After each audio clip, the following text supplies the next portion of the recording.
Hello again. Did you miss me?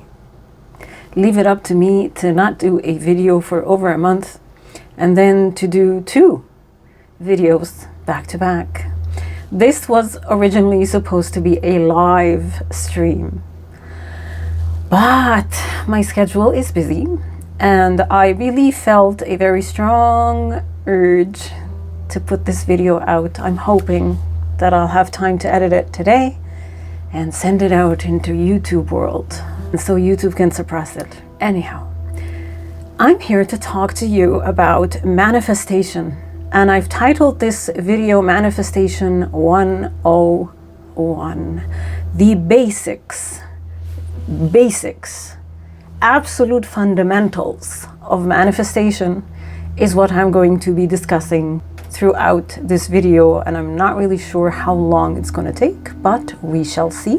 Many people on YouTube especially have channels based on manifestations where they provide many things, many things, techniques, hold a glass of water, do this, visualize that, and that's great and fine. There's also plenty of books being sold. There's even documentaries and movies about it. But few people teach you the science, if you may, behind manifestation. And they do exist, they are out there, and I will be naming them throughout this video. So I hope you stay tuned till the end.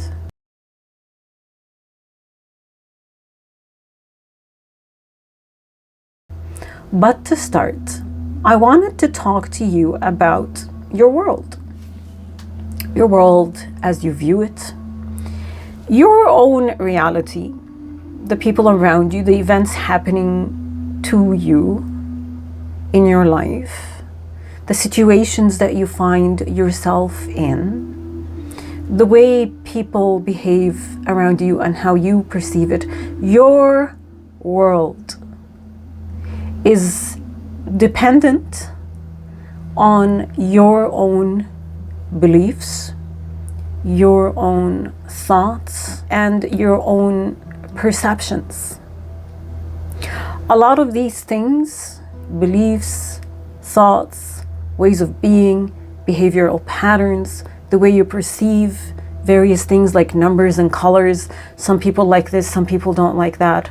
A lot of this was accumulated and imprinted into you very early on in your life, most likely your first 7 years of life. Now, having said that, it doesn't mean that as we age and as we are exposed to life events, we don't accumulate further ways of seeing the world, especially if they are based in trauma or as a result of trauma. Your world is you projected outward, if that makes sense to you. It is your own beliefs. It is how you interpret things that occur, projected, magnified onto the external, like a screen. It's like watching a movie. What movie are you playing? Are you playing a horror show? Are you playing a victimhood show? I'm not saying this from a place of it's all your fault. You create all the problems in your life. I'm not coming from a point of shame, blame, and judgment. The more you understand how we perceive our worlds, the more you will be able to shift and alter your world. This is why no 2 people view events, things that are happening, even colors. They don't view them the exact same way. Everyone has a different point of view. And though we might agree on general things, your personal interpretation of things will differ. None of this is anyone's fault. We grew up in this world, and it doesn't matter what part of the world you come from. But we have, as a species, learned that if you want this in your life, if you want to accumulate wealth, if you want beauty, if you want health, you have to chase these things. All these things are external to you. If you want a good job and money, you have to do this and then do that, and then run here and go there and exhaust yourself and go to the gym and no pain, no gain, and work 24/7, work really, really hard at the cost of everything in your life, sacrificing perhaps even relationships, sacrificing peace of mind, sacrificing money, whatever it is.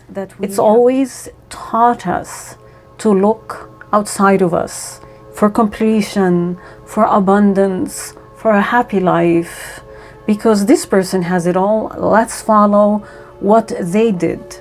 Let's follow their formula. They must know what they're doing. That's the way we have, as a species, been brought up, and that's the way we have lived our lives. And that is, for the most part, what we continue to teach our children. You want this, you get it from there. And there might be a place that wants something that's not for your best interest, but rather for their best interest.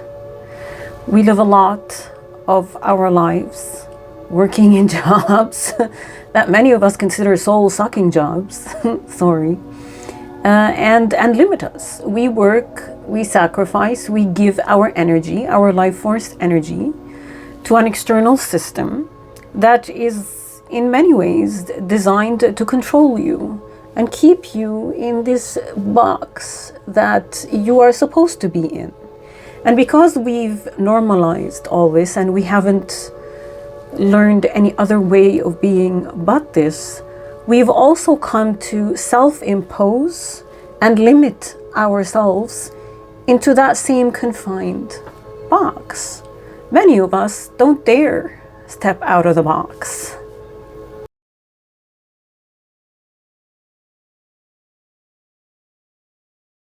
And that's my little intro into the science behind manifestation, or Manifestation 101. There are plenty books, plenty glorified movies and books and documentaries about manifesting. I'm not going to name any because I don't want to get sued, but I'm sure you know a few. I think they were prominent around 20 years ago, one in specific that became a book. And when you read the book and when you watch the series, I can't even remember if it was a documentary or a movie or whatever, there's really very little anything, information, guidance, teaching about anything. It sort of was directing you towards the book, and you bought the book, and the instructions were so vague that people were very, very disappointed. And in fact, the wording of the books were very judgy. Like they were judging you, they were shaming you almost, and a lot of people ended up taking offense. Are you saying that I caused my son to have cancer? You know, are you saying that I made my husband sick? That's sort of the message that came. And that comes when you glorify anything, because it is, and they were, based on human greed rather than any spiritual element or scientific instructions per se. And whenever you insert greed into an equation, it distorts it completely to the point that it becomes useless.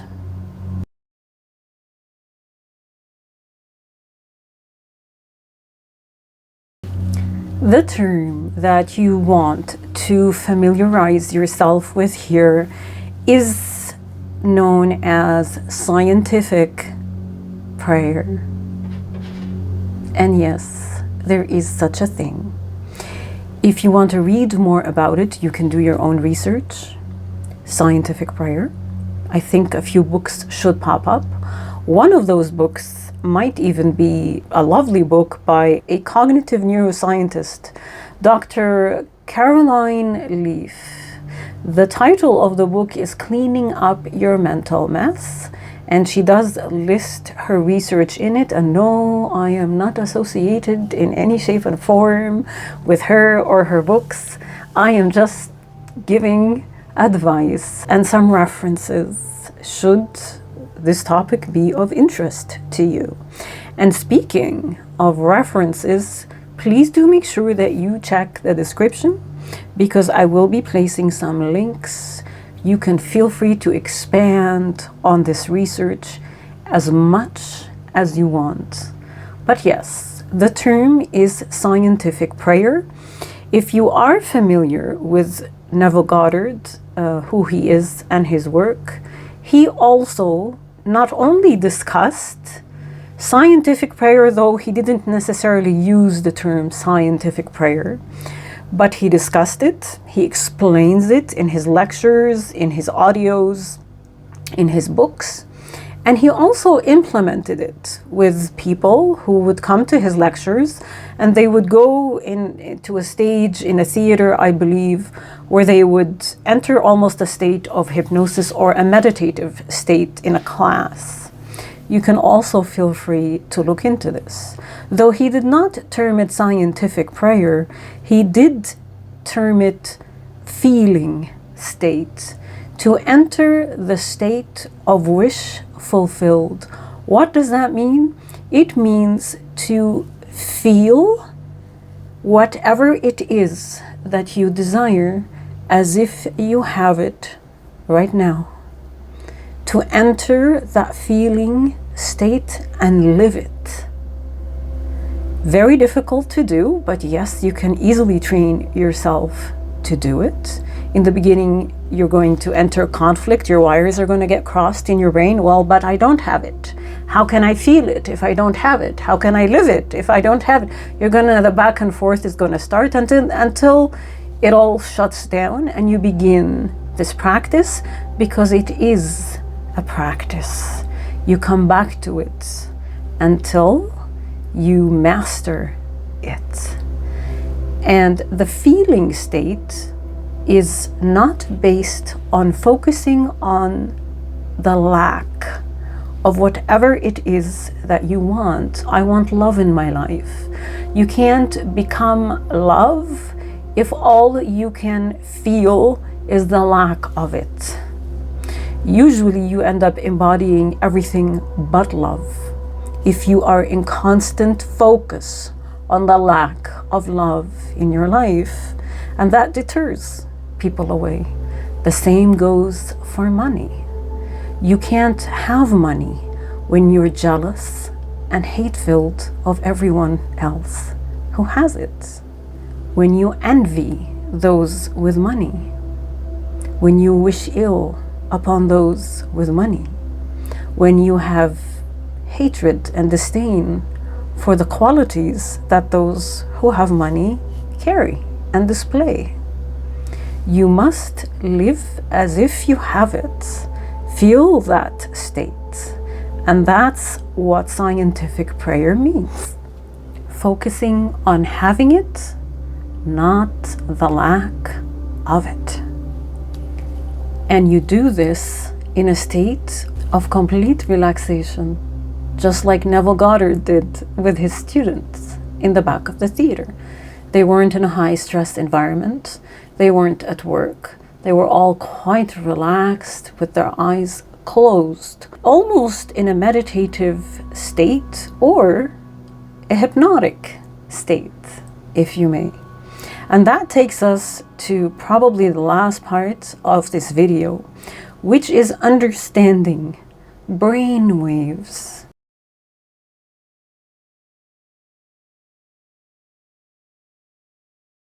Your brain has its own language, and it's not the language that is spoken or heard.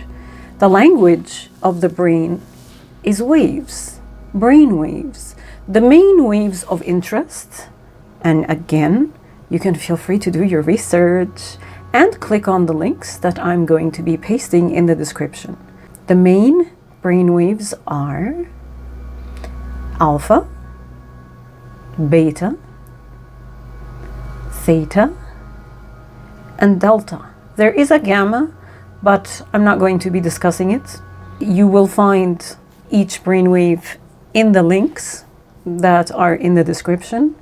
So feel free to study this as much as you like and begin implementing, because you don't really need a teacher. You just need to formulate your own basic understanding of scientific prayer.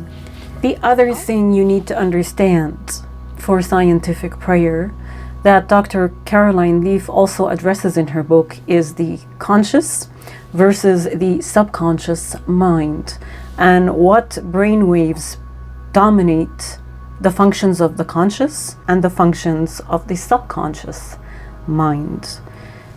A fact, which is a little known fact by many, is that your external reality, your world that you are living, is 95% controlled by your subconscious mind.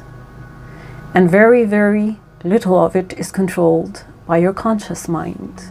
Right now, you and I are conscious. When we are asleep is when we are unconscious. And those are the brainwaves that control the majority of your life. Those are the beliefs.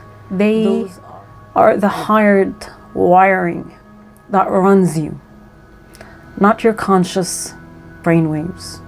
So the trick here is to go from a state of being completely conscious, taking yourself through the various brainwaves as you enter into the subconscious realm, the subconscious mind, which, by the way, is God. But that's another video. And in your subconscious mind is where creation and manifestation happens. So, the proper way to pray. I have so much to say about prayer. Don't even get me started. Sorry, I'm going to go on a side tangent for a second. I grew up under radical Islam. Actually, the entire religious system, especially that of the East, teaches us to pray in complete fear and subjugation and horror that we're going to burn in hell if we don't pray. What a horrific thing to imprint on your subconscious mind. You can't even go into your subconscious mind because you're so terrified and terrorized of a vengeful God and of hell. All right, I'm done my rant now. But entering scientific prayer is how you imprint your subconscious mind. You can manifest in this period, and you begin it by entering an alpha brainwave state. Alpha brainwaves are between 8 to 13 hertz in their frequency, and this is when you're kind of relaxed, sitting on the beach or on a couch and reading a book. You're not necessarily asleep, but you're also not necessarily hyped up. You're very, very relaxed. And that is the alpha brainwave predominant state. Starting there and moving gradually and slowly, taking yourself into the theta brainwave state. Theta brainwaves are between 4 to 8 hertz. And that's when you're lightly asleep, you're just starting to nod off to sleep. It's also the state of hypnosis, which is why hypnosis works when done right and done correctly. And it is the state that many of us enter when we meditate for the most powerful life-altering results and to truly manipulate your mind and reprogram your subconscious mind. You follow that by entering the delta brainwave state. Delta waves are below 4 hertz in frequency, and that is essentially deep sleep. So if you develop a routine for yourself, you don't have to do it every day. maybe once a week, maybe once a month, whenever you feel like you have time. It also depends on how much this is a topic of interest for you, how much you don't take offense to, oh, I don't create my own reality and I don't believe this. And you kind of approach it with the lens of the observer, treat it as a research. Well, what if this is true? What if? What do you have to lose? Not much. You would subject yourself to some time of relaxation. Can't be that bad. So you start off laying on a couch, somewhere, reading a book, listening to some nice music, which can also alter your brainwaves, by the way. Sound baths, using the bowls, tuning forks, all of that helps you to enter from alpha to theta to delta. And before you know it, your life will begin to change right before your eyes. I'm going to end this video here. Thank you for watching. Thank you for your love. Thank you for your support. I will be linking my Patreon at the end. As always, once again, please check out the links, especially on how to enter all the various brainwaves using sound. I recall using a singing bowl on this channel maybe a few times, and then somebody called me a witch. Oh.